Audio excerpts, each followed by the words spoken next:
Greetings bookworms, here is your dedicated booktuber, if we can say so, and I hope you're ready for a travel of interstellar proportions. That was hard to say. Today we're diving headfirst into Pandora Star by Peter F. Hamilton. But before we dive into this review, don't forget, subscribe to the channel, like, comment down below if you've read this book or not, and let's get started. Starting with our usuals, Pandora Star by Peter F. Hamilton is the first of what I think a very promising duology called the Commonwealth Saga. There are some other stories in this universe, but from what I know, Pandora Star and Judas Unchained are the two main books of this saga. This first one, Pandora Star, was published in 2004, and on Goodreads this book has close to 49,000 ratings, and it gets a rating of 4.23 out of 5. I've been reading a lot of 4.20 something out of 5 books. That's interesting.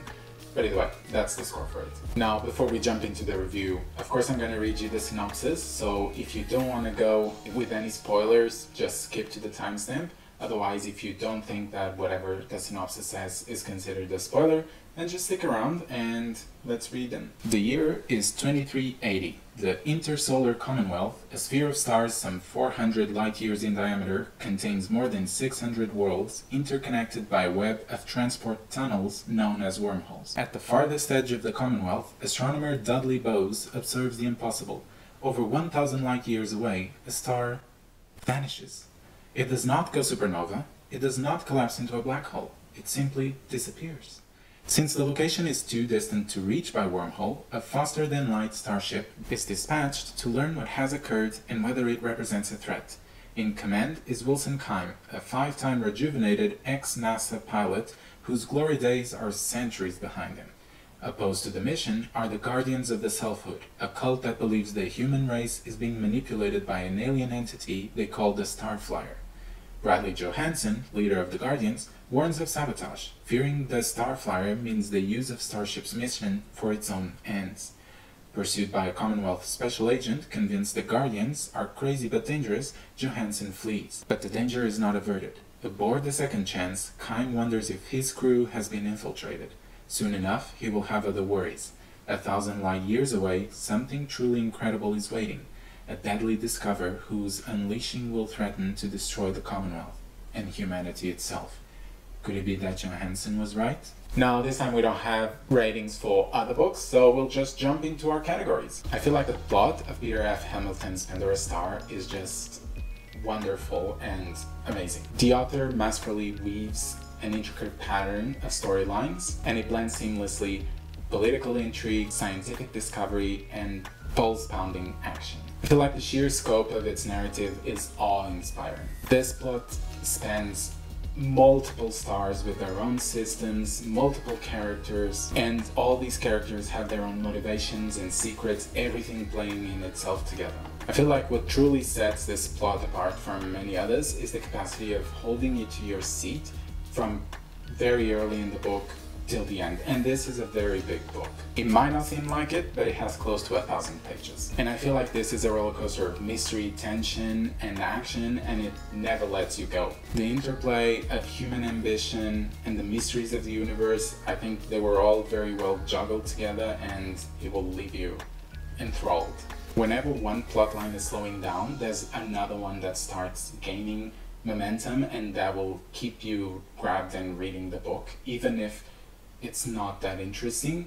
At first, it will make it sound interesting. At least I felt like it. There were some plot lines that weren't really my type of thing, but then as I kept reading, I was like, actually, I'm interested in this. So for me, the plot was a 5 out of 5, with several plot twists happening that I wasn't expecting and I enjoyed, so yeah. In Pandora Star, Peter Hamilton, he crafts characters so vivid and so realistic that it's almost like you know them. Even if there's people you wouldn't initially associate with yourself with in real life, like, for example, I don't know any multi-million-dollar magnate that lives in an asteroid all by himself, but I easily bonded with a character like that.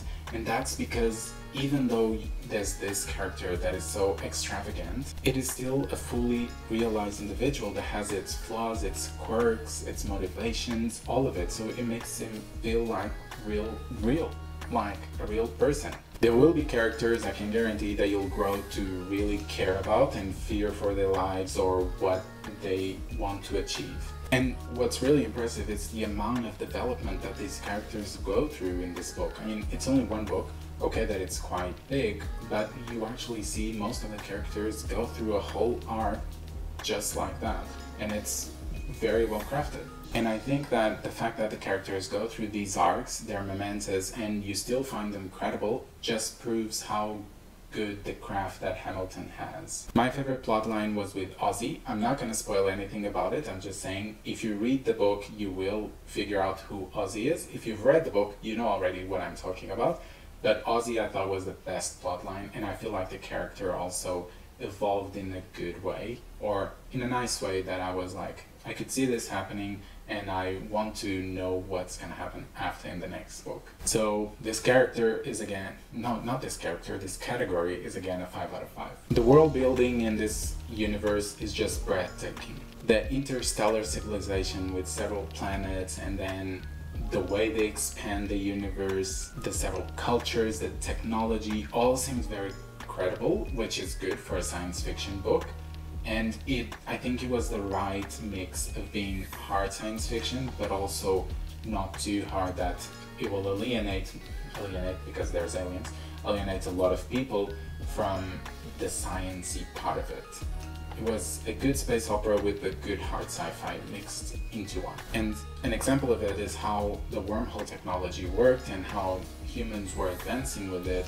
I'm not going to spoil again, but I felt like it was a good mix of the fantastical, like something that you wouldn't imagine in a near future, but also it blended quite plausible things where you could see, yeah, maybe we could do this. And I feel like every detail about technology, about cultures, about aliens, everything is very well put in the story, in the sense that it's not just details for the sake of details. There were details that could be quite important, not only for this book, but for the whole universe in the sense of the next books, what could happen. I know that I really wanted to be in this world just to explore, live a bit in it, see the alien races and see all the things happening, just because it was so interesting, and yeah, it felt very fantastical in a science fiction universe. And I actually think if you like epic fantasy books, you will probably like this book, because it does feel like an epic fantasy, but in a science fiction setting. So for me, it's going to be another 5 out of 5. As for writing style, I think the prose is both lyrical